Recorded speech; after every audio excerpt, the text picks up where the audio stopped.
receiving an invitation to that presentation. He's a really good speaker. He will answer any questions you have about end-of-life issues. So he is going to make himself available next month, sorry. Our speaker today is Dr. Devon Graham. She is the recent winner of the American Atheist Award. I think it's the Up and Coming Atheist. Rising Star. Like Rising Star. All right. We have a rising star with us. Be a burnout star pretty soon. But okay, and she's Assistant State Director for the American Atheists in Tallahassee, Florida, as well as the Vice President for the Humanists of Tallahassee, otherwise known as HOT. Love that. And Devon will discuss her work in the Florida legislature and how to get involved in this type of activism, as well as what we can expect from the coming legislative session. She will also talk about science and give us an overview of her work in academia. So let's give Devon a warm round of applause. Great, thank you everyone. I'm going to mute everyone. I think I have that power. Oh, Joseph, I just muted. I just muted you at the wrong moment. Sorry. You can unmute yourself. All right. I just want to tell everyone, if you have questions, you can put it in the chat box and we'll get to them, or just write them down. So, okay, thank you. All right, I'm gonna try to share my screen here. If I can find, there we go.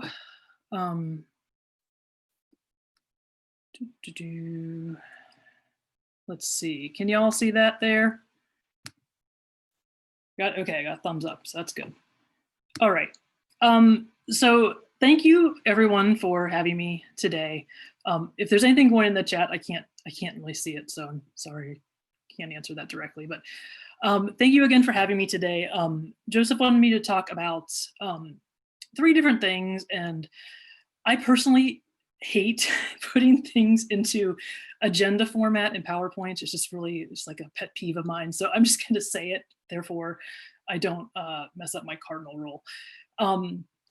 So I'm going to talk about a little bit about myself, my background, and then I'm going to go into some of the legislative work I've been doing this past year and what you guys can do in this coming year, what we can expect this coming year, even though we don't know that much at this point. And then finally, I am going to talk a little bit about my real job. So I consider my atheist activism kind of like my full-time volunteer gig, but I do get paid somehow, and that is through my work in science. So I'm going to do a little bit of a vignette on my academic work. And I don't normally give that part of the talk to lay people. And so if you don't understand it, just tell Joseph to like stop me and slow down and shut up or whatever. So yeah, I'm Devon Graham. I'm Assistant State Director for American Atheist here in Tallahassee, and also the VP of HOT, which is a really great group. And whenever this COVID thing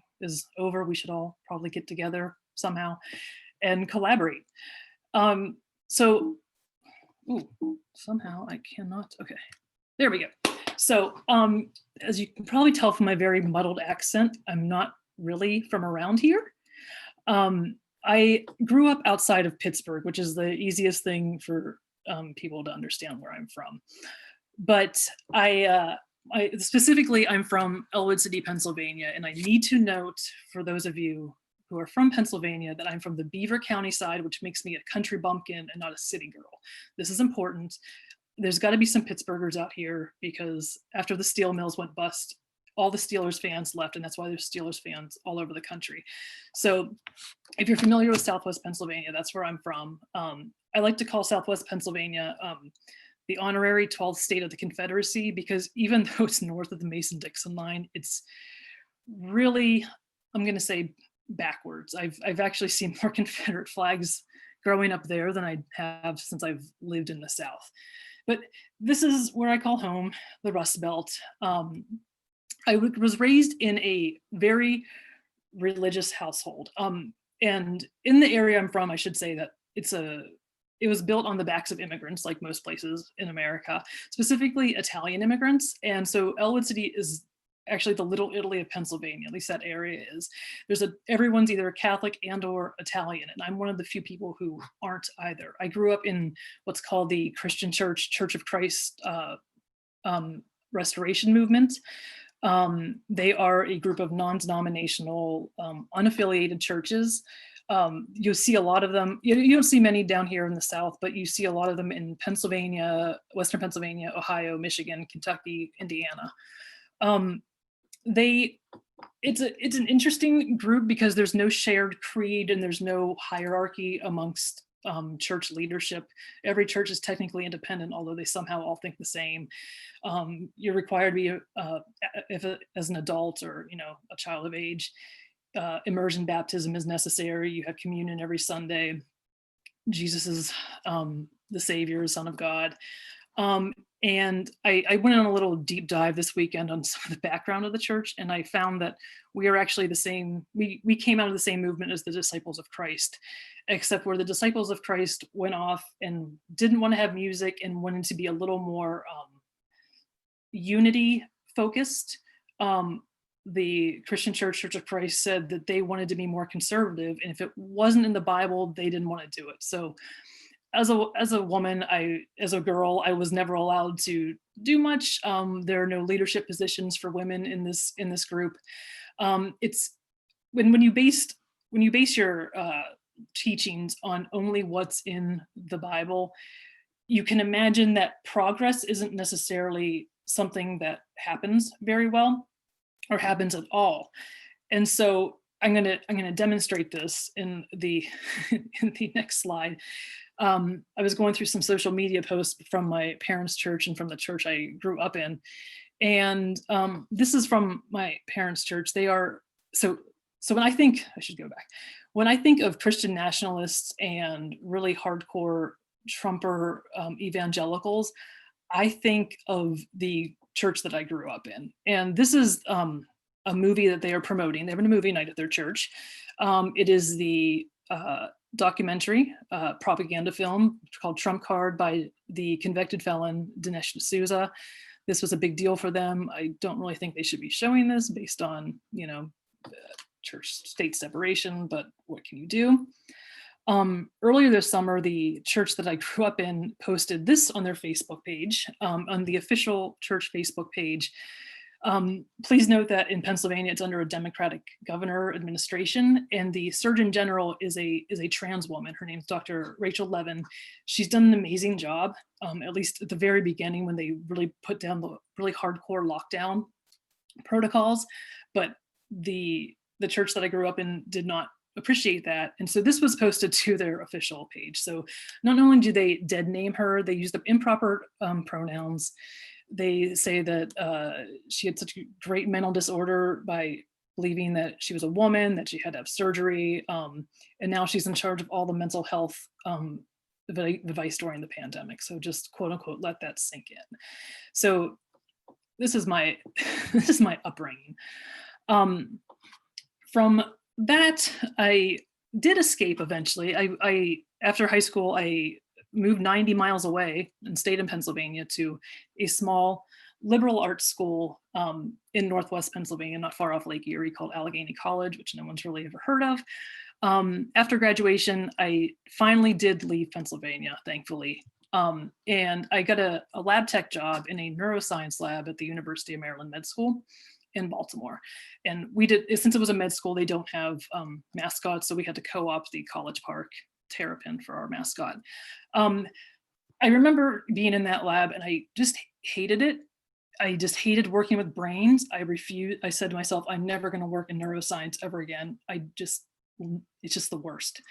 So not long after that, I transitioned to a PhD program at University of Maryland in toxicology. And I really wanted to be a forensic toxicologist because CSI was big then. I didn't know what I was thinking, to be completely honest. I just really wanted to get out of that lab.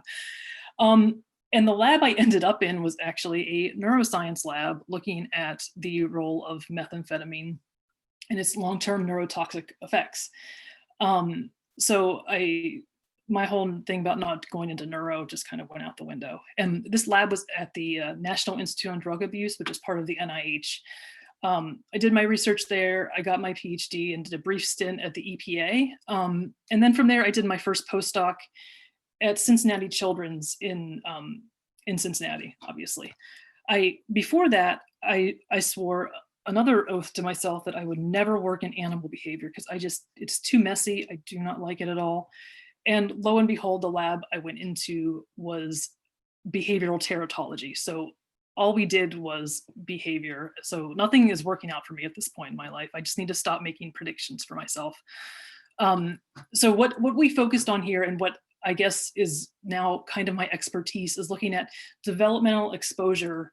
So like prenatal and early postnatal period of drugs of abuse, stress, environmental agents, and how this affects long-term function or behavior as adults. And again, this is all animal research at this point. From there, I did a second postdoc at Vanderbilt in Nashville, where I continued my behavioral work and just forayed into a bunch of other different types of aspects of neuroscience. And about 2015, I was recruited along with my boss to Tallahassee here at Florida State, where I still do my animal work. I still do behavior. I've kind of I'm doing a little more clinical work now. So we're doing a little more translational type of science, which is really great and interesting. But I do need to say, as a state employee, that these views that I'm expressing today are not representative of my employer, the state of Florida, or anyone but me for that matter. So just keep that in mind. So up until my move from Florida, I still considered myself a Christian. And I think all of us that have deconverted have this road to Damascus type moment, like Saul on the road to Damascus. He was literally blinded by the light and became converted to Christianity. I call mine the road to Dothan, Alabama. When I moved here, my family stayed in Nashville. And so I during the week, I would just work nonstop in the lab. And then every other weekend, I would do the 7 to 8 hour drive to Nashville to see my family. And every time I would approach Dothan, Alabama, I would just have like epiphanies or something about Dothan that just really stuck with me. And this is where I kind of realized that I was still a believer, but I think it was around this point that I had to unaffiliate myself from Christianity as a whole. Like my deconversion came not long after this, but it was around this time that it was the Syrian refugee crisis of late 2015. So you would see these boats full of Syrian refugees going across the sea, trying to get to Europe, trying to get to Turkey, and like so much death and the people, the Christians of America, were just so angry, and they just didn't understand, like, just stay where you're from. It wasn't the very Christian attitude that we expect from these people. And I think what really kind of broke me was this image of Ilan Kurdi. I'm sure you've all seen this. It was a Syrian toddler. He came over with his family, the boat capsized, and he washed up on the shore of Turkey. And this just absolutely broke my heart. And I put this image on Facebook. I don't like to do much on Facebook, but I felt like I just needed to put something on. And so I put this with the paraphrasing of Matthew 25:40, like, whatever you did for the least of these, you do for me. And I got a ton of backlash from my quote unquote Christian friends and people who I worked with in a Christian a food relief agency. Like, they were the founders of this food relief agency, and they unfriended me. They couldn't. This was just. My mind was boggled, and so at that point is where on that road to Dothan, thinking about this, is where I just completely unaffiliated myself, and as I said, I deconverted later. And so I spent a year or two just kind of figuring out where I was, what I was doing in Tallahassee, how I can make a difference. And then the election of Donald Trump came on, and I just kept getting angrier and angrier and angrier, just like most people. And at the time, there wasn't a real group in Tallahassee But in early 2019, two things happened. Jim Helton, he was the former Sam. He was the old national field organizer for American Atheist. He was doing a tour of Florida and was trying to recruit people to get involved. And I saw an email from the local Freethinkers group that said, he's coming here, he's going to talk about, getting involved in activism. And I'm like, I'm just going to just do it. And I showed up that night, and some of the people were on this call, and they were at the same time this was going on. And I started working with American Atheist. I started working with the Humanists of Tallahassee, which was is an old group, but they kind of resurrected around this time. And so I started getting involved with them, and I guess the rest is history. I'm not going to say too much about this. We can talk about our groups later on, but Humanists of Tallahassee has only been official for about a year and a half now, maybe a little more than that. COVID kind of messes up my idea of time, but I think we're a small group. We've accomplished a lot, especially before COVID. Most of the time we've been around, it feels like we've been in a pandemic. So I'm sure, as you guys can imagine, and you guys have been through, what you can do is very limited, but we've done a lot. We've recently, we've teamed up with a local mask group. We've made about 30,000 some surgical type masks for local hospitals and charities and stuff. We've put out a candidate survey this past year, which I think has been really successful.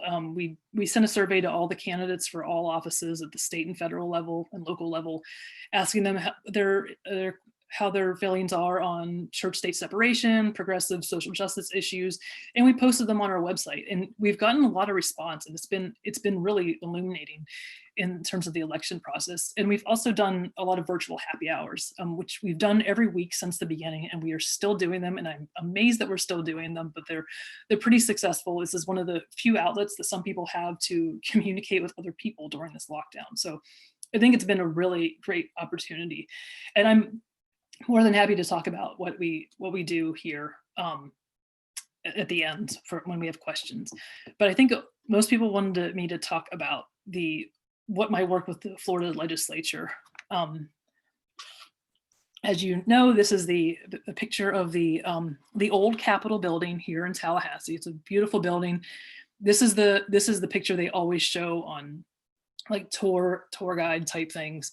But as we know, at least those of us here in Tallahassee, behind the building is a very less attractive building. I don't know why they built it this way, but we have a very phallic Capitol building, and it is highly disturbing in my mind. So much so that Planned Parenthood of Florida recently made this as a Zoom background, which I love so much, but it really does capture the essence of the Florida legislature sometimes.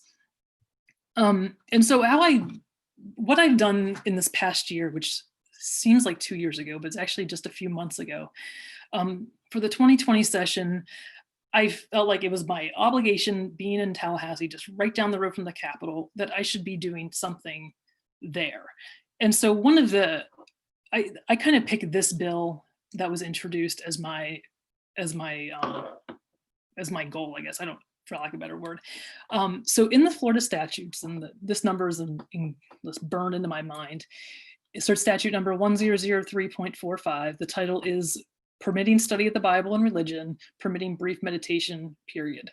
This has come up every year for the past couple of years, actually. And so as it stands now, public schools are allowed to have an elective for Bible and religion. They are allowed to have a moment of silence. No one's stopping them. It's in the statutes. They're allowed to do this. But every year it is brought up to make this one of these mandatory, one or both of them mandatory within public schools. And as a mom, that just really grinds my gears.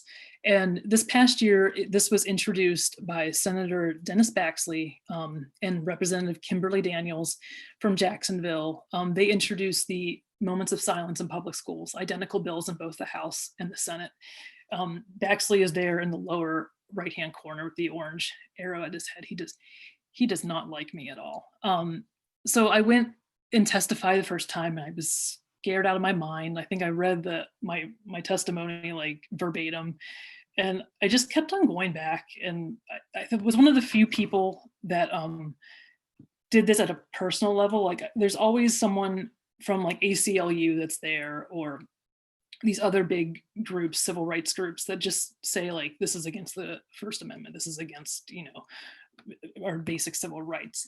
And I went up and I was representative of American Atheists, but I also went in and with a personal story about like being a mom, being a taxpayer, being a citizen, and just how this affects us personally. And I think that even though it ended up not going through, but I think there was like it made people at least stop and think about it at least. So that's how I just kind of got started on this. And I'm actually really addicted to testifying now. I'm really I'm a political animal now. I really am looking forward to the upcoming legislative session.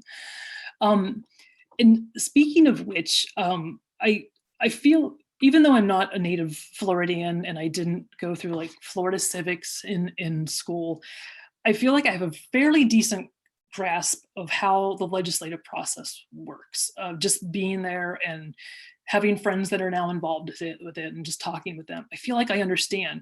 But every time I look into this, I realize that I know next to nothing. And I don't mean to like insult anyone's intelligence with this, but I'm going to go through a brief civics lesson on the Florida legislative process, because it is meant to be an impenetrable brick wall. It is meant to be completely messed up and ununderstandable. Like I talked to my friend who's a lobbyist the other day, just because I had a couple questions about some things, and he goes, yeah, I've been doing this for 10 years and I still don't know how this works. So if he doesn't understand it, I feel like the common Florida citizen doesn't either. So we're going to go through how the process works and then what we can do about it and what we can expect from this process this year.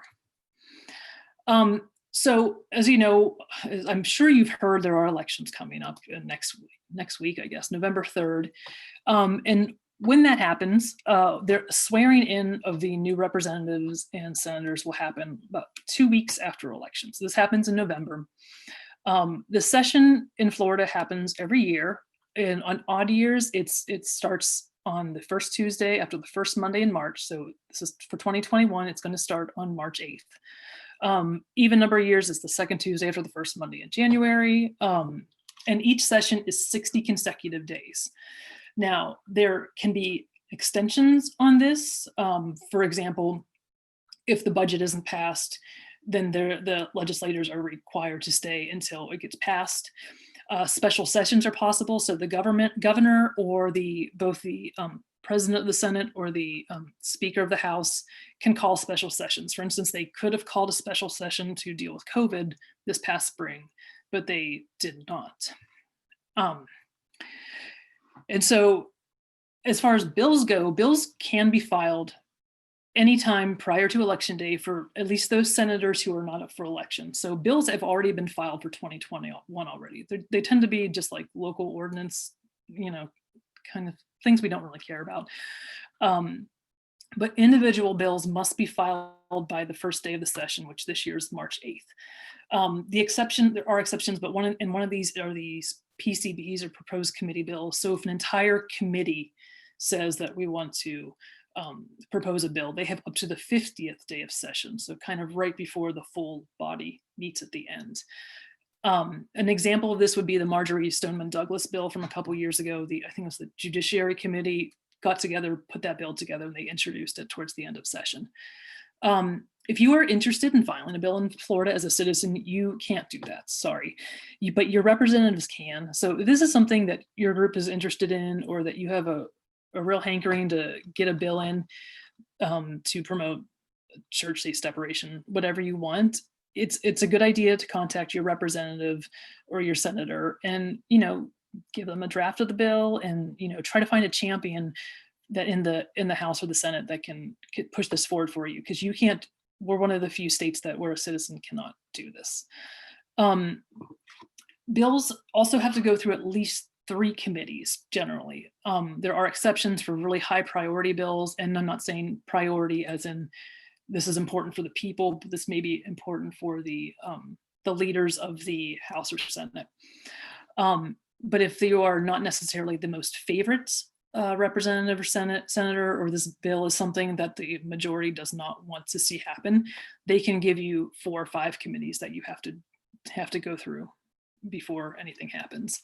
And if you are scheduled for a meeting, for instance, and time runs out at the end of the meeting that you're scheduled to present your bill, they just don't pick that up at the next committee. You have to get re-added to the next committee meeting and kind of start that process over and hope they don't run out of time again. So it's kind of a messed up process. In order for the bill to become a law, it has to pass both chambers, both the House and the Senate, in the exact same form. So that's why bills tend to be put in, identical bills are both put into the House and the Senate. So when March 8th comes around, everyone thinks that this is the time things are starting. But when it comes down to it, and this is something I had no idea, is that most of the groundwork and most of the work has already been done. And a lot of these bills have already been passed. And this is because we have something called committee weeks.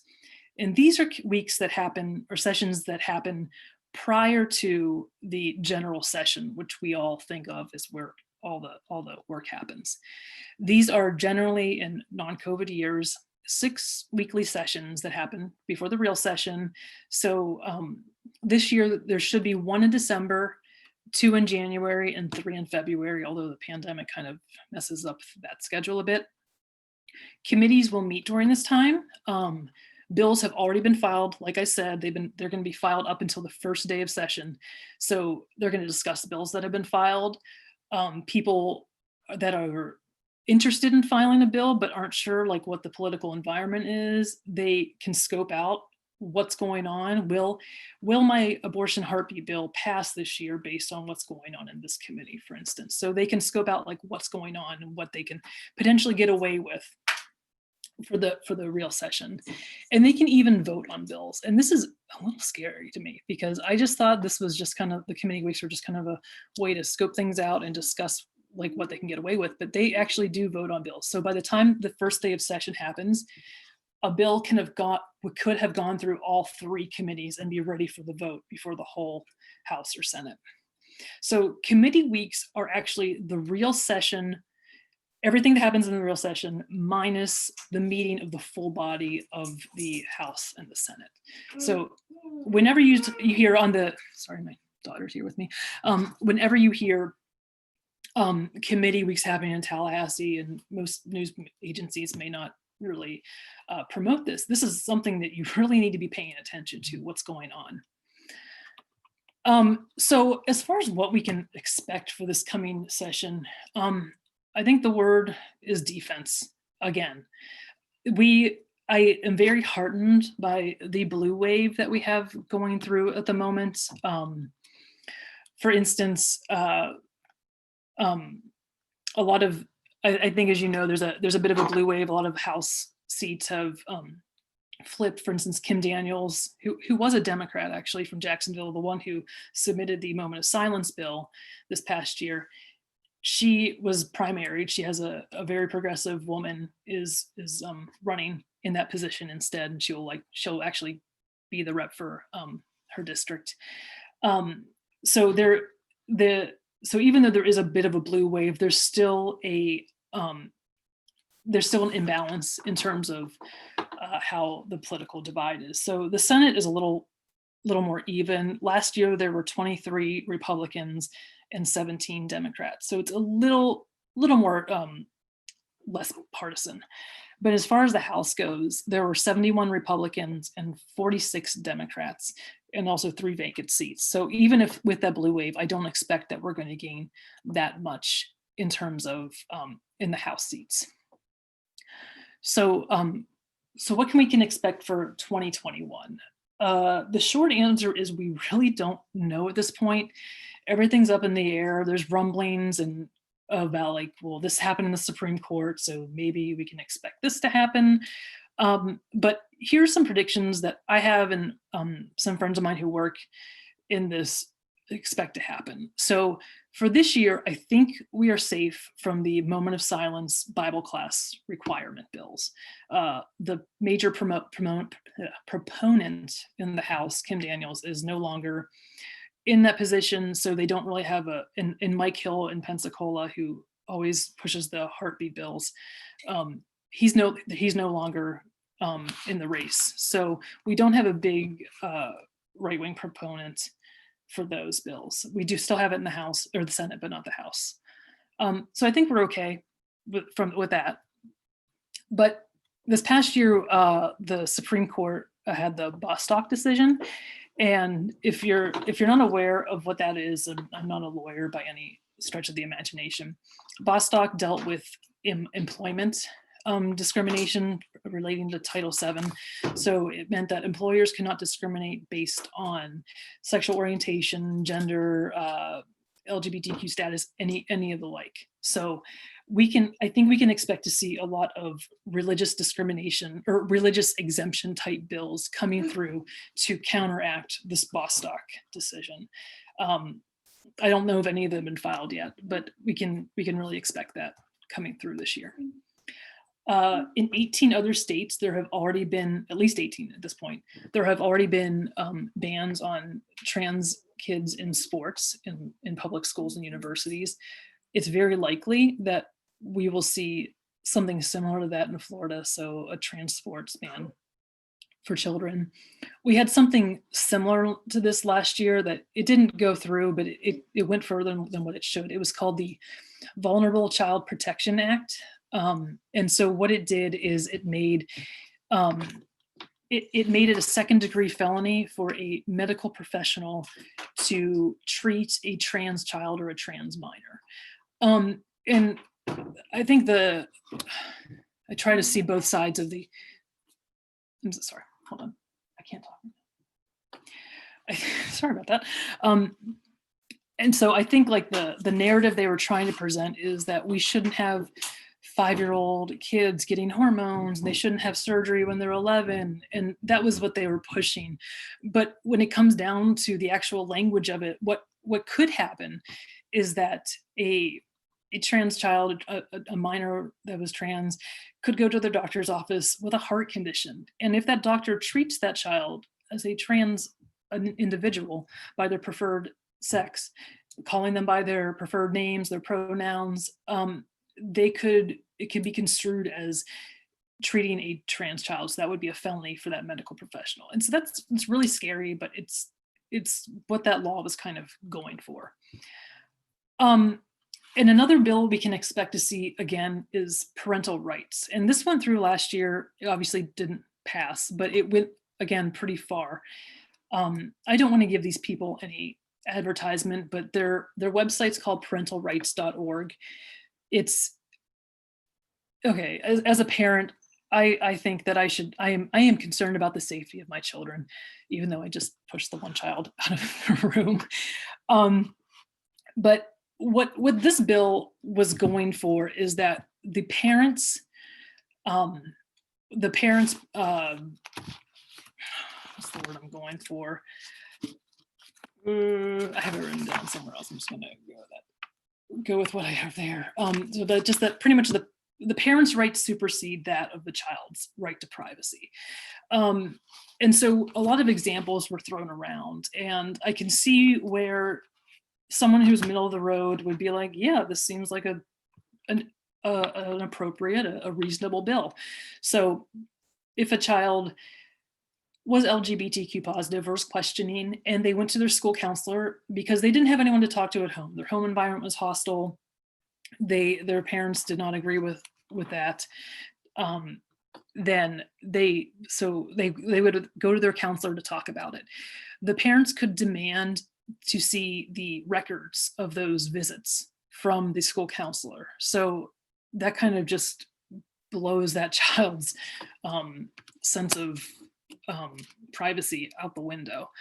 Other examples, which I think we've seen and heard of a lot, is if a parent doesn't believe in evolution or doesn't want their child being exposed to comprehensive sex ed, they could pull their child out of those type of classes. And as I remember growing up, I was pulled out of some of those classes, which I think we've heard this a lot over the years, so that doesn't really hit. But I remember listening to the arguments during sessions, and the one example that was always given that the parental rights people just had no explanation for, and they couldn't explain, and that really kind of turned the tide to get this bill put down, was if Holocaust denial. So if a family did not believe in the Holocaust, but the Holocaust is taught in school, they can pull their child from history class. And that really pushed some buttons for a lot of like middle of the road legislators. Like, yeah, we can't have Holocaust denial, which is heartening in a way, but at the same time,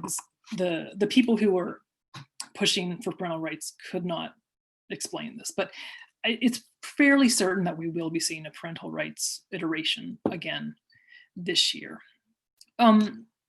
So I do have Tallahassee privilege in that I am here in the capital city, and I can just go and testify against bills or for bills whenever I feel like. But it's much more difficult for those of you that are in Southwest Florida. So there are a lot of different ways you can get involved.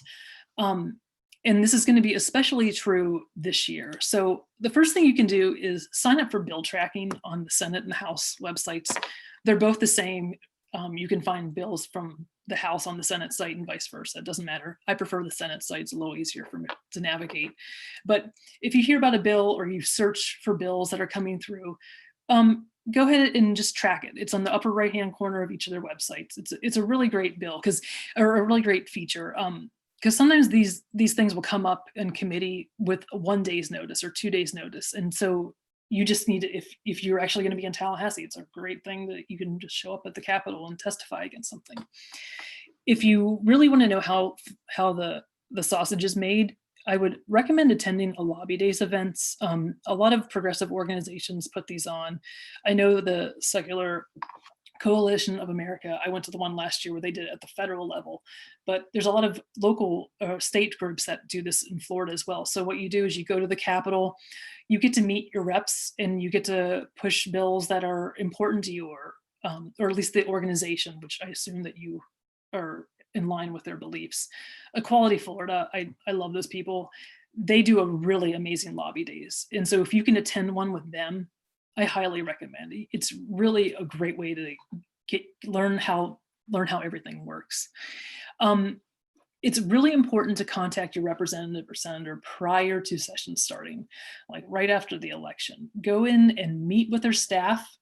Staff is crucial. You don't have to meet with the rep themselves, but meet with their staff. It's really important to see them face to face, and they can see you as a constituent and be like, I'm concerned about X, Y, and Z, and explain that to them. And at least it kind of sticks in their brain, like, people back home are concerned about this. And even though I don't agree with it, this may be something I need to look more into. A lot of times they just get bills put in front of them and they know that their side is going to vote this way, so that's how they're going to vote, but they don't have any background or they don't know why. They're just going to go with the flow on this. And if you are willing to travel, I totally recommend testifying at a committee meeting or just come into the Capitol and just check it out. It's really cool. And if you do want to testify, and this is like pre-COVID times, it's really fascinating. I just love this. So if you go to the Florida channel, you'll see the same thing. But if you want to testify, if you have a letter written up, send it to the committee members via email beforehand, because you can't really send statements to them while you're talking. They won't let you really do that. You're going to do is submit a speaker form, and then you just wait, and then you get ready to prepare. You get ready to talk for 1 to 3 minutes. If there's a lot of people in the room, they may limit you to 1 minute, but usually you have 2 to 3 minutes to talk. But and I hope there was a lot of questions about this, because I love talking about this. But with this year, COVID-19 changes everything, and it ruins my Tallahassee privilege. So this year, potentially you have the same opportunity to do what I did last year, hopefully. Things are still in the works given the situation. But lobby days are going online. So I know that Equality Florida, and maybe I'm not supposed to announce this, I don't know. But their lobby days are going to be online this year. So you can do the same thing you would by coming to the Capitol and just meet your representatives via Zoom, and you get comfortable talking to them and discussing them and going over the points of the legislation that you're interested in. This is from the lobby days that I went to last year, and we're meeting with one of the staff members from the Democratic leadership. Sorry, my dog's very excited right now. The thing about with all this telecommunication and teleconferencing we're having, there's a good chance that you may be able to testify before the committee, and it may be online. So I wouldn't be surprised, given Florida's record on suppression of speech and citizen participation, that they're going to try to push this to be suppressed. There's a decent chance that you can sign up to speak before a committee and testify via Zoom. Not sure how this is going to work. They may limit to a certain number of people, and there may be a preference for who gets to talk. But I'm really interested to see how this will happen. And also, the Capitol is currently shut down. We talk about how crazy Florida is and how our sunshine laws are just completely out of control, and that's why we have Florida Man. But I love walking into the Capitol. I can just walk into the Capitol and just roam around and go visit offices and just kind of jump into a committee meeting and do whatever I want. It's so open and great, but the Capitol's shut down. We're not allowed in, only staff and reps are allowed in. So, and this is likely what's going to be happening for the legislative session this year. So try to make a appointment to talk with them online. If you are in town, you may have to have a pre-scheduled meeting, and there may be a limited number of how many meetings they can schedule in a day. So this is really going to limit citizen participation and lobbyist participation here in the Capitol itself. But this may be really great for those of you who aren't anywhere near Tallahassee. So I'm not even sure where we are on time because I'm not paying attention. So I'm going to go on to my science stuff. I really suck at segues. I'm not going to lie. So I'm going to go into some of my scientific work now, and we can talk legislative stuff for the question part. So, and as I said again, I don't normally give these type of talks to lay people, and so if you want to fall asleep, you can. It's totally fine. But as I mentioned earlier, my background is mostly developmental exposures to drugs of abuse and whatnot, and how that affects long-term function. But I am not going to be talking about what I'm supposedly an expert in. I'm going to be talking about a little vignette about this project that I started a couple of years back that's just kind of exploded, and I'm trying to get under control. So I think we all are well aware that there's a lot of neuropsychiatric disorders out there, and that we have made incredible advances when it comes to medications for cancers and vaccines. Although there's one vaccine I think we'd all really prefer to have right now.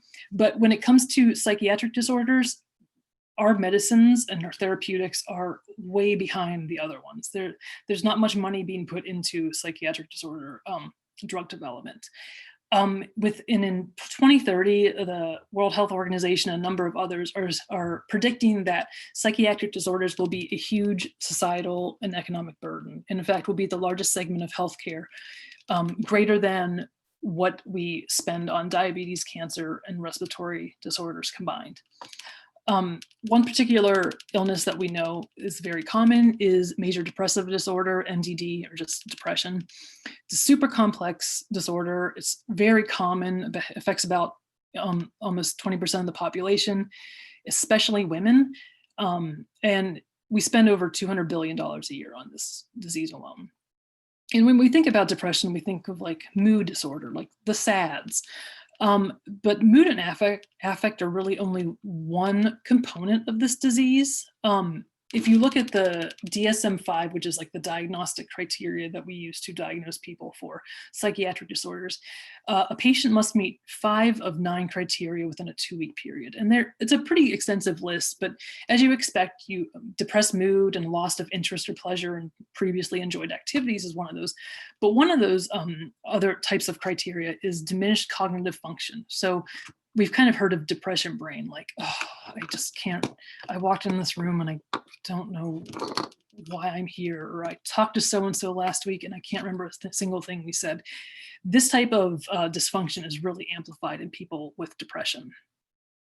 So these type of cognitive impairments can affect social life, work-life balance, and these cognitive deficits also appear in about 50% of people who are diagnosed with depression. So it's a significant portion of those patients. And what we can say about treating depression in general is that it really sucks. The treatment options we have are, to quote the NIH, are limited and inadequate. Maybe about 20% of people who are actually diagnosed with depression receive the minimally adequate treatment, and over a third of patients don't seek any at all. There's a high prevalence of treatment-resistant depression. So in this study called STARD, which was done several years back, it was a huge study. About 1/3 of people responded to the first round of antidepressants. The other 2/3 didn't. So they had to go through multiple rounds, up to 4 rounds of different drugs. And it came out at the end that about 1/3 of patients were just, nothing worked. It was completely treatment resistant. There's also issues with a lot of the antidepressants. They affect monoamines or neurotransmitters. And you've heard of these, like dopamine, serotonin, norepinephrine. And those are very important for mood, but they also affect everything else that you do in your life. It's just not specific for mood only. And antidepressants, just in general, and while they take a long time to take effect and they have a lot of side effects. So while we've seen some promise with ketamine, which does have addiction potential, it tends to be very short acting. The effect comes on pretty quickly. Most antidepressants, they will take 2 weeks until you see any change in your mood, but you have this 2-week period where there's a ton of side effects. And so people are just usually give up. They're like, I feel like crap and I'm not getting anything out of this, so I'm going to stop doing this. But what's interesting about antidepressants is they don't treat these cognitive deficits that we see associated with depression. They do nothing to treat them at all. One thing that does help with these depression-associated cognitive dysfunctions is what's called CBT, or cognitive behavioral therapy. It's really effective in patients, and especially when combined with the drugs. And so CBT is pretty much just talk therapy, just going to a counselor, talking it out. But the efficacy of CBT, whether CBT works, is dependent upon your cognitive function. So if you have depression brain and you're not thinking properly, CBT is not likely to work very well. So it's like this weird catch-22 situation. So if you have cognitive dysfunction related to your depression, there's not much you can do about it. So what people do is they go to woo, and I think as secular people, we see a lot of this pseudoscience. And so what we really desperately need are drugs that are both fast acting and will change or decrease the mood disorder, like the SADS, and will also help the cognitive dysfunction that people experience. So we are really looking for drugs that can affect this. And so I started looking at, this is a lot of like science gibberish here, at this little peptide called glucagon-like peptide 1, or GLP-1. So when you eat food, it makes its way into the gut, and GLP-1 is released from your gut.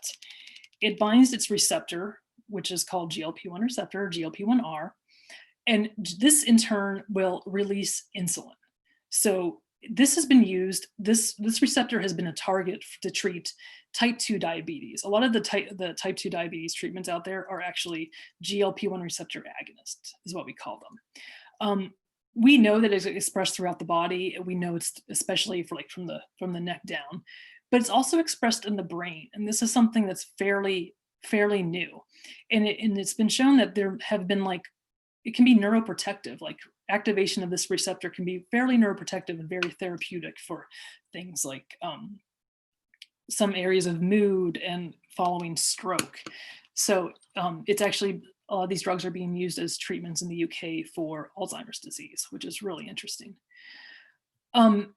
So the drug that we use, that we've been using, is called Exendin 4, X4. And I don't understand drug developers. I don't know where they get this stuff from, but they synthesize this from the spit of the Gila monster. So someone went out in their backyard, found a Gila monster, put some of its spit in a tube, and found a wonder drug.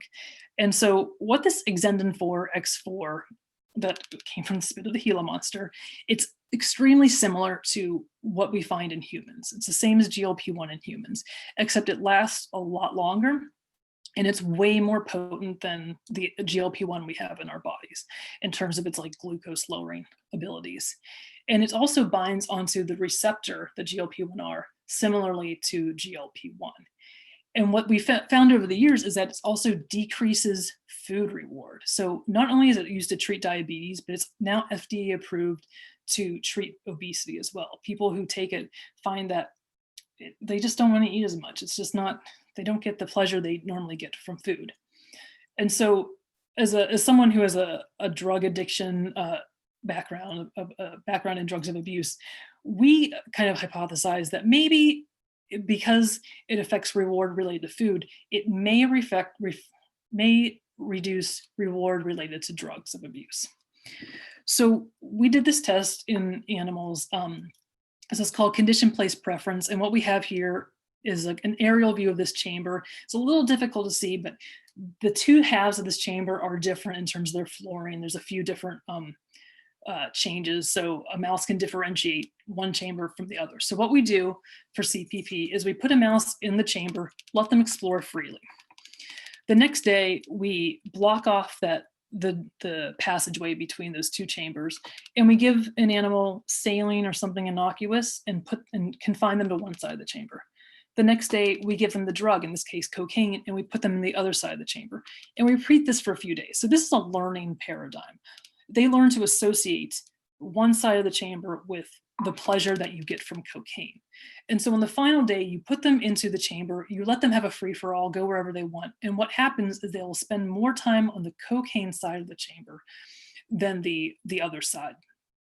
And so we've shown a few years back that when you give animals, and this is the black bar on the right, when you give animals cocaine, they love staying on the cocaine side of the chamber. So what you see, anything above that hashed bar is a preference for the cocaine side of the chamber. There are controls in the middle, you can ignore that. But when we pre-treat the animals with Exendin 4 prior to giving them cocaine, they still do prefer the cocaine side of the chamber, but it's significantly decreased. And so we were the first ones to show this. We got, I don't know, this is another pet peeve of mine, was the media takes a scientific finding and they kind of go crazy with it. We were featured in the Times of Bombay for curing cocaine addiction, which is not what happened, but that's a whole another story right there. So we've actually gone on and shown that this works with self-administration paradigms. Others have shown that this works with heroin, alcohol, marijuana, a number of other drugs, and it's also now in clinical trials with humans. So humans that are addicted to certain drugs of abuse have been taking X4 and other types of agonists like this to decrease the rewarding effects of their drugs. So what's interesting about this receptor is that it's expressed, it does so much good. It's like this wonder drug, but this receptor is expressed in other areas of the brain. For instance, this is a mouse model we made. And what you see here is imagine if you look at a mouse in the eye and you slice their brain like bread. And so you're looking at what we call a coronal section, and that the bright pink highlights there are expression of the GLP-1 receptor in the hippocampus, specifically an area called the dentate gyrus of the hippocampus. So we know that GLP-1 receptor affects learning because we've seen that with that CPP paradigm. And we know from other people that let me back up, that the dentate gyrus itself is really important for depression and mood. It's also super important for memory function. If any type of memory work involves the hippocampus and the dentate gyrus specifically. So that area of the brain is really important. We know from our work and others that the receptor is expressed here and it may enhance memory in some ways. Others have shown that the GLP-1 receptor activation can enhance mood. So there may be an antidepressant type component. So what we wanted to see is whether GLP-1 receptor activation could alter a cognitive function that's associated with depression specifically. So this is what we did is we give mice iPads, pretty much is how this works. So what you're looking at here is a location discrimination or a pattern separation chamber. And how this works is the idea is that your brain takes in a lot of very similar inputs and somehow makes them distinct. So let's say you have a yoga class. There's a girl in your yoga class, blonde hair, blue eyes, 5'4". There's a girl who also is on your bus ride. She's blonde hair, blue eyed, 5'4". Your brain should think that that person is the same person, but there is something going on in the brain that allows you to discriminate that this is the girl from yoga class and this is the girl from the bus. They are two different people. So your brain is doing something, and that happens at the level of the dentate gyrus. So what we have here, and you'll see in this middle picture, there's like this little touch screen at the front of the chamber, and there's a little reward dispenser in the back.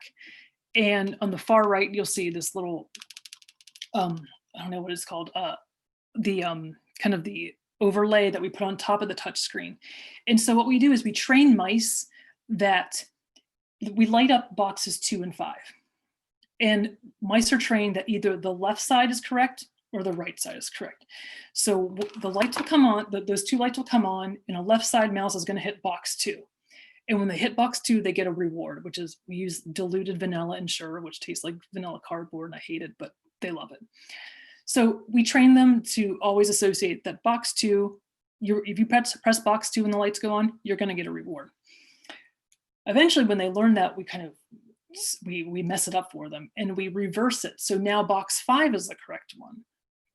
So it's a cognitive type of challenge, but we're also trying to make sure they can discriminate these 2 very similar patterns.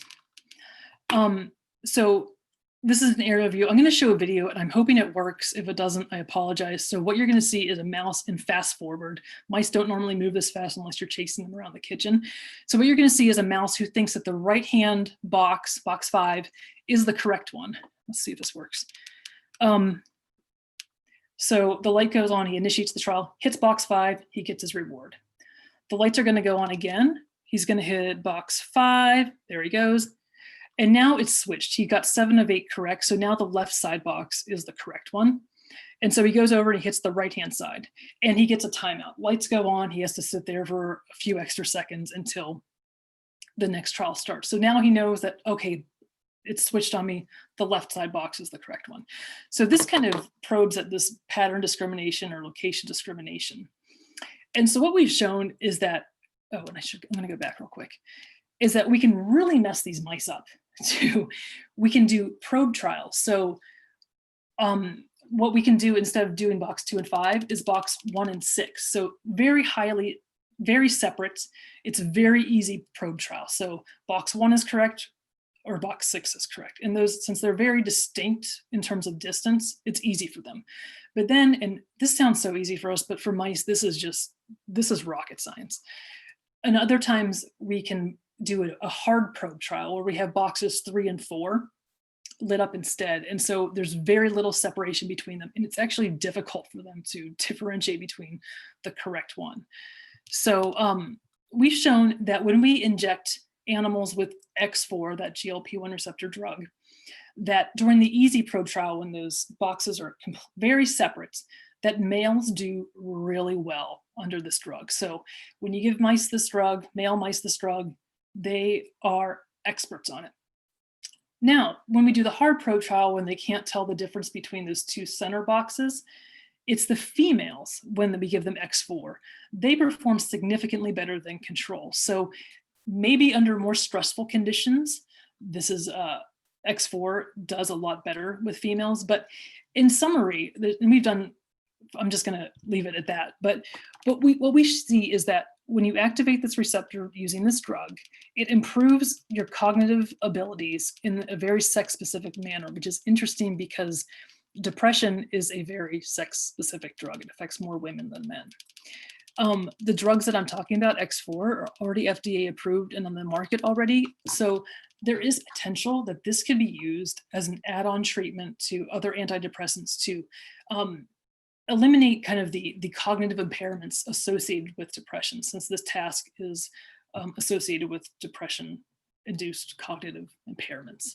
So I'm going to leave it at that. I hope you understood this, but I want to thank all our collaborators and funding on the right-hand side. And I also want to thank American Atheists for giving me the opportunity to do a lot of this stuff, as well as my friend John Harris Maurer at Equality Florida for answering all my questions. And with that, I will take questions. And I hope you all understood that. Thank you. What an amazing presentation. I was just fascinated from beginning to end. I have to tell you, you hit all the major centers of my brain that enjoy new facts and new ideas. So I'm dopamine saturated right now. Good. So yeah, I did rush through that. I'm sorry, but no, I just think I like mouse stuff. They behave so much better than our politicians. We know what to expect from them. So. Well, let me ask you this, back to the politics.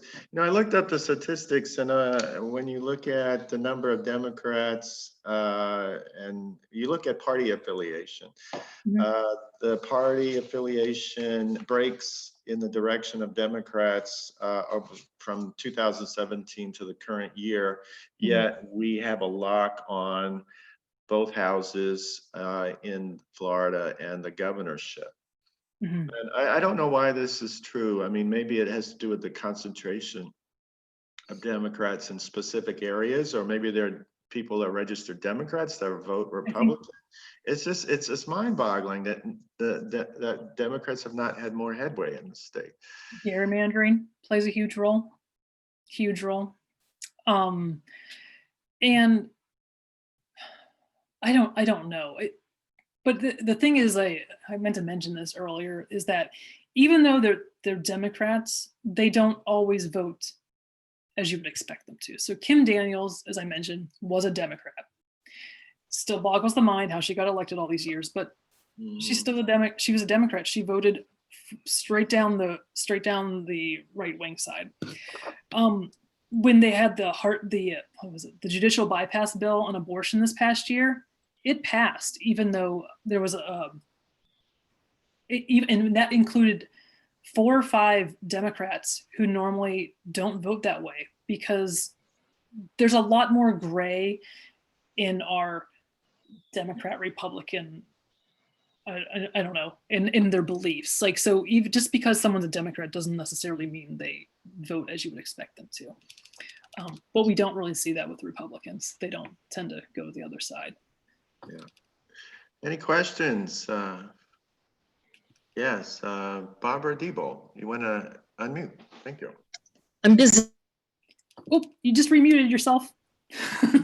Okay, I was typing it, but talking is much more effective. Going back to the parental bill, how are cases of physical and sexual abuse within a family handled without violating a child's confidentiality? Those are supposedly, they always say that those are supposed to be different. If there's abuse going on, then the law will supersede, like the counselor will get involved and contact the police or whatever. But if there's in terms of like, if they come out to their counselor as gay, but they may be beat up at home, is that what you mean? No, just a child going to a counselor or somebody at school claiming to be physically or sexually abused. Are they going to go allow those parents to have access to these conversations, which violates the child's well-being? In that case, they said that they would automatically go to the police. It becomes a criminal issue, and that they would be, social services would be called in, or DCF, whatever it is. They would be called in, and they would, take care of that from the legal standpoint. They wouldn't, the parents, I mean, obviously that would come out in discovery or whatever, if there was a legal case or something, but that goes right to the cops right there. But there's a fine line, like what's considered abuse. It's kind of it can be a little bit subjective depending on the counselor. So, yeah. Antonio. Thank you. I have a question, Devon.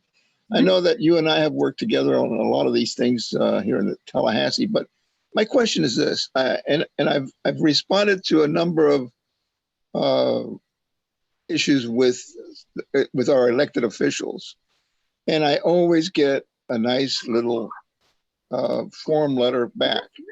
Yep. My question is, what effect is there in protesting things to them?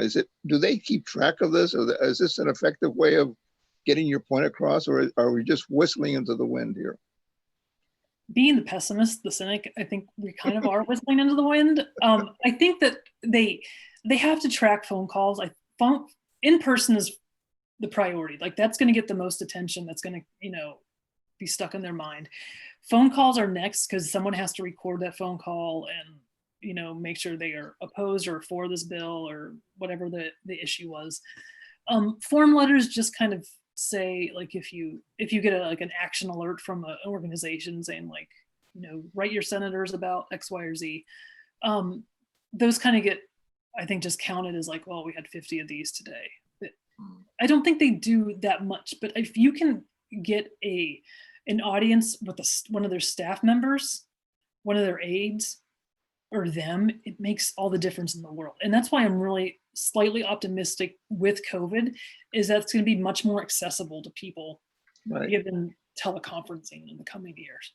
So hopefully, but it's also Florida, so that could just be completely suppressed. Now this is the year, years ending in 0 are very important years, because the legislatures in each of the individual states get to draw up the maps. And I wonder, if we have a blue wave in Florida, are people going to write vote straight ticket Democrat and put more Democrats in the houses, and hopefully take care of the gerrymandering problem that we have? You hope. Yeah. I mean, what actually is going to happen is a whole nother thing. I'm not like a political analyst. I just kind of love doing this stuff right now. But I'm no expert, and I've also am a very recent Florida resident, so I don't have that much experience with like what goes on every 10 years or whatever. But I am hopeful that we are turning a bit of a tide. I don't think that we're going to be progressive anytime soon, but I feel like we have enough of an impetus, and then there's enough anger and social engagement that we can at least make our voices heard and make them know that this won't stand forever. So yeah, I mean, there are some seats that have fallen. That Mike Hill should still be. Oh, he's horrible. He's a horrible. He's a horrible human being. What he said about the LBG community, it was just shocking. Got on the national news. Barbara, you're on. Barbara Haslett. Oh, this is a quick one. Is Kim Daniels the one that we have to thank for In God We Trust in all of our schools? Yep, that's our girl, our demon buster. She The description just sounded like her. she's special. Yeah, I looked her up on Wikipedia, and I mean, her credentials. She's graduate from Florida State University, where she obtained a bachelor's degree in criminology. Then she has a master's degree in Christian education and a doctorate in Christian counseling, which, a doctorate in Christian counseling is like worthless, because you can get it from any fly-by-night degree mill. She's quoted as saying she expressed thankfulness to God for slavery and her time in a crack house. She used to be a sex worker, which she saw was ultimately leading to her religious conversion. She said, if it wasn't for slavery, I might be somewhere in Africa worshiping a tree. That's exactly what she said. Yes. Yeah. And you can talk about the Holocaust, but the Jews own everything. That's what She said that at a Christian conference. That was amazing as well. I have a list of Kim Daniels quotes. She's one of my personal favorites. We have only in some things But about. she's going to be gone now because she was primary. She's gone. So yeah, Angie Nixon I think Angie Nixon is her name. She primaried her in Jacksonville, and she's a very progressive young Black woman, and so she got the Democratic nomination for that district. And there's no competition, so Angie's in for the upcoming 2 years. Okay, I could ask you questions all day about your scientific background here. Oh no. Anyway, one thing I'm very curious about is how much of a connection scientists have found actually between things like depression and physically what happens in your brain, say structure in your brain or chemical activity in your brain. Autism, how much have they found, as far as physical things going on in your brain? Because when I was in school and I was majoring in psychology, like a few other subjects for a nanosecond, they actually still were arguing whether or not the mother caused autism. Yeah, by the way she treated the baby. That's how far we've come. Yeah. So I'm just, very curious about how much they know. Like I was arguing with somebody on Facebook the other day. They considered being a sociopath or a psychopath actually a disability, which I don't think it is, because I don't know if there's ever been any proof at all that there's any physical evidence of somebody being born with a condition of being a psychopath or a sociopath. So, that's my, it's a kind of a general question that I have. How far have we come as far as connecting, physical reality to these conditions? My dog, sorry. We've come a long way in terms of like our imaging studies. Like imaging has gotten so much better in the past several decades. So I'm not an imager either. So I know that with, we can see like for drug addicts, we can see that different levels of receptor binding just based on images. And so we know like what's going on at that level. With we can see that there's like thinning of like white matter or gray matter areas, depending on what it is with certain disorders. So we can see physically what's going on in the brain, like connectivity, oxygen levels within the brain, like the bold is what they call it. We've made quite a few bit of progress. I'm not an expert on that, but hopefully we'll get better with it as time goes on. And with the technology we've got, it's probably just a matter of time before we're just all getting scanned constantly, so to see when we turn. So have they been able to scan brains of kids with autism and see differences? I want to say yes, but I don't know that literature that well. I don't study autism that much.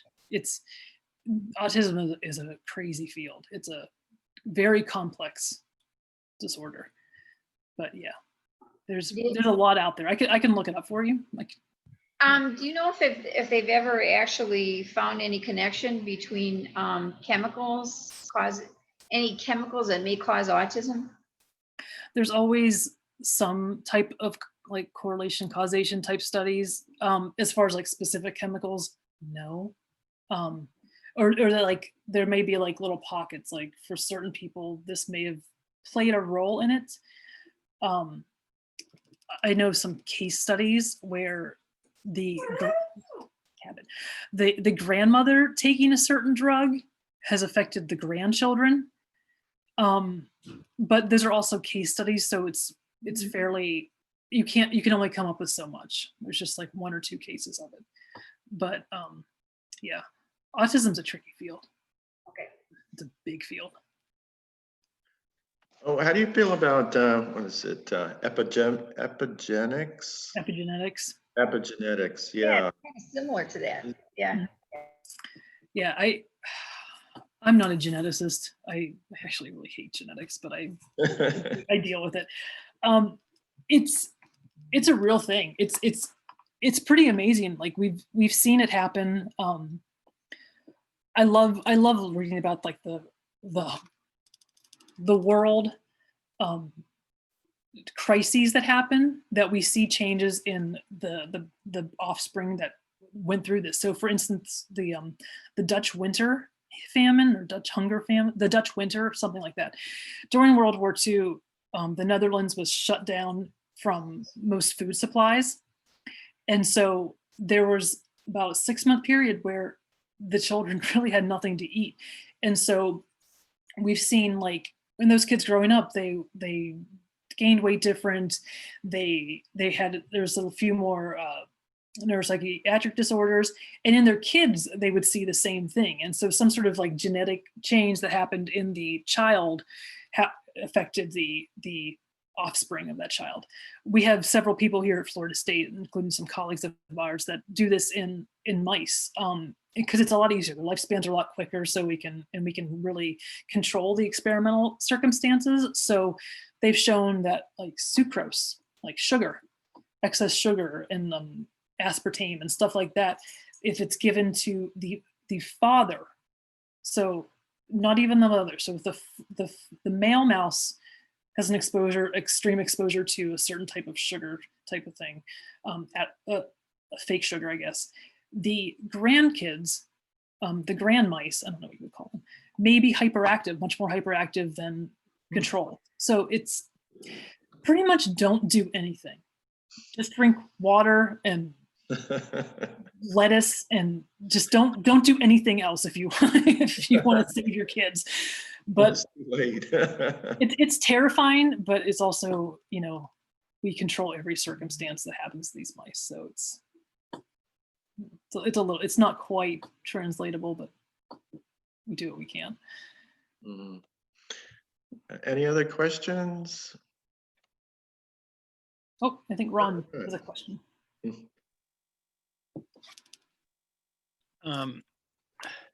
I'm not sure where I'm at on this, but I originally wrote down the difference between atheism and humanism, or humanistic consciousness without religion or without God. And my experience as the father of a child with severe disabilities, including mental retardation, or developmental delays, significant ones, is that I have come to see the brain as a universe of strange events and materials. And the past, be here now, the past is with me here, and my future dreams are right here with me now. And I am so different from from all of you, and all of you are different from each other. I don't know how we can have a democracy, a representative democracy. It seems to be a parliamentary, perhaps, democracy, where we can change presidents every 6 months or 2 years or whatever at the will of the people. I'm trying to get, to me, love is the only thing that I feel that overcomes, and it's a mystery, but it connects me to my son and his disabilities, and it connects me to all of you and all religions, as a feeling. And consciousness is the term I give to it. So I want to know how the rest of you, if any of you, if you, Devon, have an answer to that's other than the permutations in mice or the mutations in mice, the studies we do. Because I believe there's a scientific Republican kind of elitism that would eliminate all, that would use climate change, for instance, as a tool of eliminating poor people and overpopulation. And this is my fear. And yet it's crazy, but it seems to be an elitist, principle to maintain power through the elimination of opponents, of anybody that might not like a certain group having power. And that would, what has this got to do with humanism atheism, and consciousness. And what is this thing of consciousness if it's not mysteriously divine? That's a lot to unpack here. I've been boy. asking this question since you started, and I don't know, maybe it was not the subject.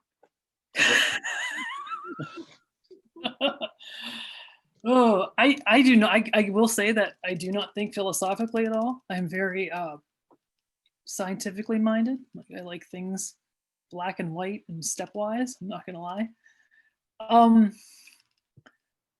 But Black and white, do you see the aberrations in everybody's brain? why do I see that? Or do you see it because of all the religions we have, including voodoo? I mean, there's so many people in the world that still practice voodoo. Oh yeah. Or nature religions.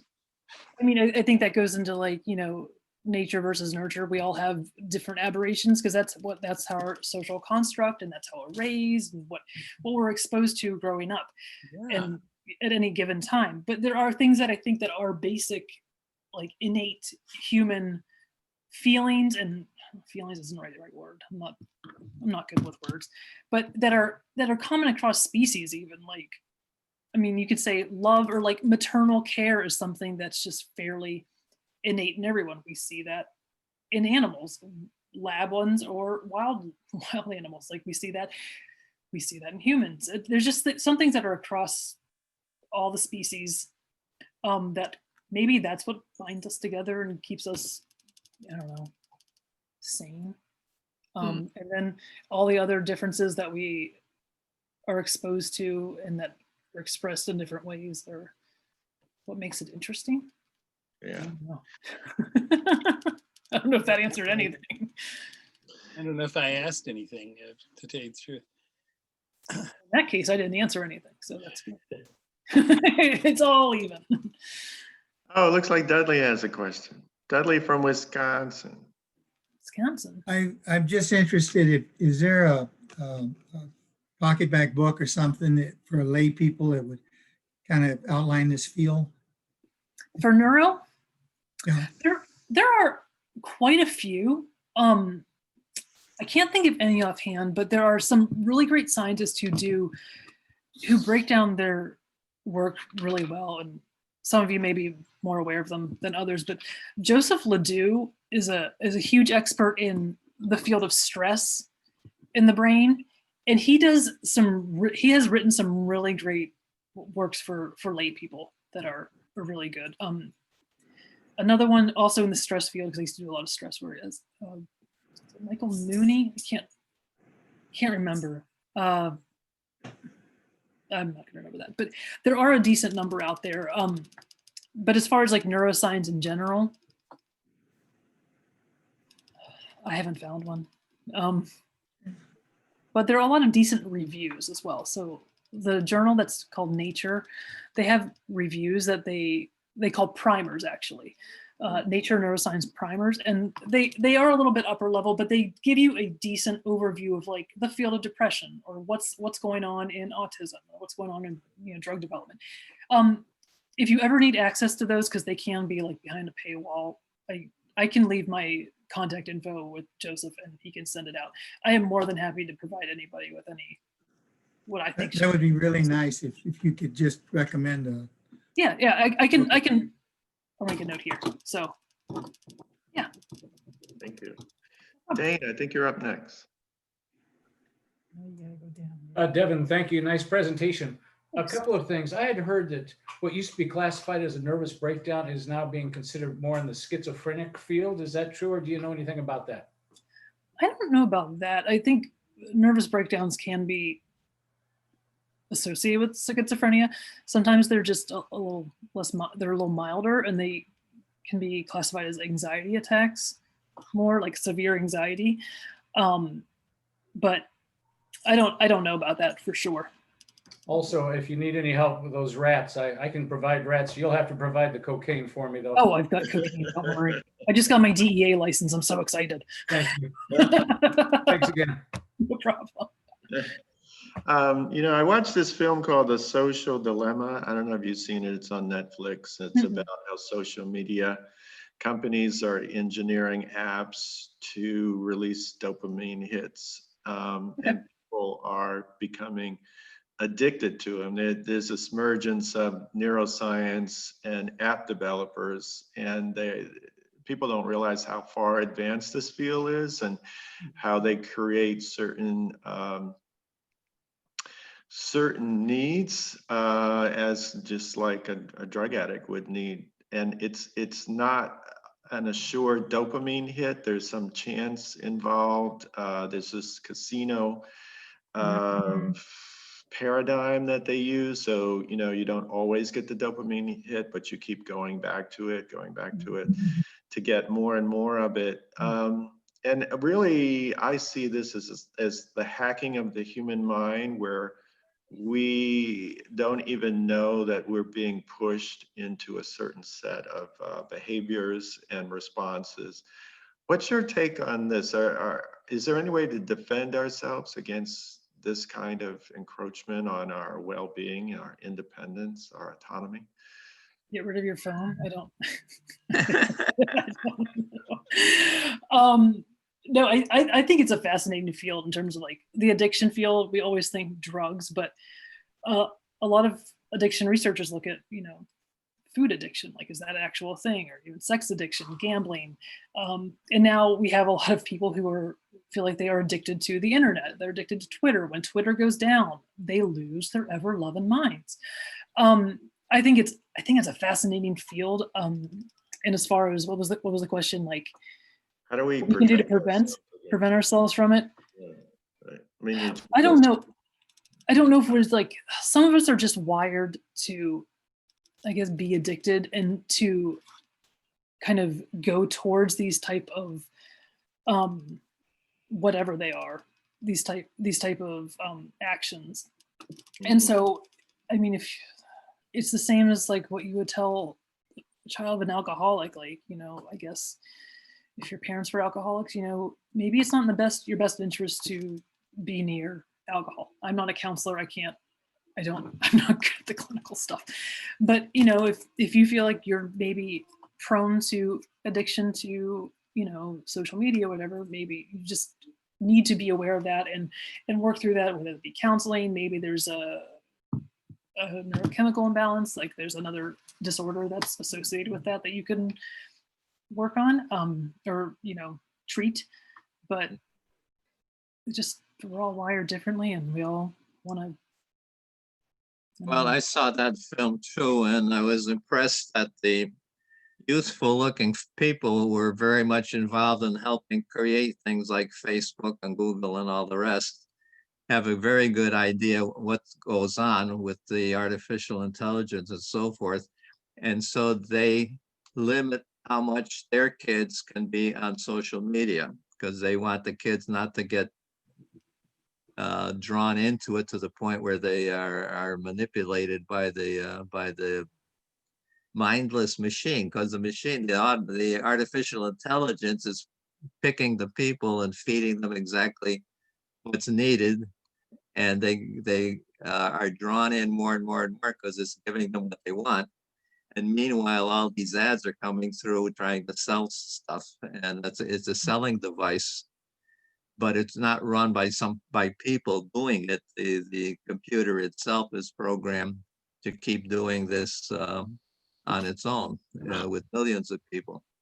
So it's a challenge of how do we deal with these issues as they're becoming more and more prevalent. Yeah. Like the film said, if you don't know what the product is, you're the product. Yeah, that's exactly you're the product. You're being produced for the advertiser. And we'll have Lynn, and then we'll wrap up. Oh, you're muted, Lynn. Unmute. Okay. So thank you, Devon, so much for both parts of your talk, which were very different. And so I'm going to do a clumsy segue back to the legislative part, because I am anticipating that I'm going to go into some kind of activist political withdrawal Wow. after the election. And Yeah. for my whole life, I have committed my life to reproductive rights. I'm a retired nurse midwife. And so I know very much that that will be specifically where I want to focus. So you gave very, very practical steps for getting involved. Hopefully we'll have some new reps and senators to get involved with. And maybe we can, you know, look forward to things really changing. And, you know, we're going to have to speak up. If we don't speak up, nothing's going to change. So, I mean, I don't want to bang my head against that brick wall, but, you know, I'm willing to. I want to plug the Secular Coalition. I know you brought it up. It is an organization I can read there. It says, we train, empower, and mobilize citizens like you to be savvy political players and change makers. Join our movement and make change happen in your community. And I know they give workshops. They do it out of all the Atheist Association. They do it with FFRF. So they do it with lots of groups, but they're probably doing it online. So it's a good way to feel like you have the training and you have the understanding for your local legislative district. And I would love you to tell your story about your COVID protest in Tallahassee. Okay. You saw that. Okay. So right around the time, was it May? I don't even remember what time it is, like May-ish, something they were talking about reopening Florida. One of the people I work with that makes masks, she said, can you meet me at the Capitol at 6 a.m. tomorrow? And I was like, oh yeah, Tuesday morning at 6 a.m. I'll just show up to the Capitol. Sure. And so I did. And what was going on is there's like Indivisible, which is a grassroots organization, progressive organization. They were staging simultaneous protests in the capitals of Texas, Arizona, and Florida, where they were going to lay body bags on the Capitol building to represent all the dead bodies that we have from COVID, and that and that we shouldn't be opening up. We should be listening to the scientists and whatnot. And so it was done really well. Like there's a group in town here that you'll see them on the corners. There's someone who has a ginormous Trump head. It's huge. It's like 3 foot tall, and they dress him up. The body is up in a jail, a striped uniform. So we had the Trump there, the Trump mannequin thing, playing golf with Edie McDonald's, and we had a bunch of us dressed up in Tyvek suits and goggles and PPE, and we had the Grim Reaper on top of the stairs, like beckoning us to come. And so we would carry body bags up and light 30 some body bags up on the steps, and there was mourners and there's a bunch of people. But it got featured on the Rachel Maddow show that night. It was really cool. So it was pretty fun. But there are pictures all over the place now. But yeah, it was a good protest. I've never done that before. Yes. Jam. But. I love it. A performance art in the name of social justice, and this we need to do this. Public health. Oh, Rana's got her hand up. Sorry. Hi. Oh, excellent presentation. I enjoyed it ever so much. I wanted to, being in politics since 1965 and for about 10 years in Florida. I'm now in Tucson, Arizona. But you may be a little confused maybe with that woman who is a Democrat and keeps voting Republican. My confusion in Florida was exactly like yours. And it turns out that the majority of those Dixiecrats never changed their designation. And I think it was a smart move on their part. They can manipulate all kinds of things, but that's probably what you were encountering there. Yeah. Western Pennsylvania is the same way. It's heavily Democratic, but it's also like labor associated Democrats. So from a social standpoint, super conservative, but they're all Democrats. So it's And there's just one more thing. When So your story about the legislators meeting prior to the session being open, this happens, and I want my friends to realize this where you live. This happens in boards of education, in the county boards, in the city council. I have a lot of experience with that, with being a campaign manager for instance, Board of Education, the first Black man ever to be in Champaign, Illinois. And I went out to breakfast one Sunday morning to find the entire board minus him meeting at that restaurant. Now, of course, I've got a voice, and so I approached the table and I said, "You're going to stop this now. Here's his phone number. You will not talk one more word until he's here. If you don't do that, you're messing with me. So this wouldn't be a good idea." So, yeah, so these things are happening. You know, what Punta Gorda, what Punta Gorda does is they meet for their city council on a Wednesday in the morning to make sure nobody who works can ever have a voice, you know. So these are the manipulative kind of things. So if any one of you is interested in politics, you know, following Devon's suggestions and locally be aware of what goes on in the county and the city. Okay, well, thank you. This has been a lot of fun for me. I hope you all enjoyed it. Many thanks to the American Atheists. Many thanks to Devon Graham.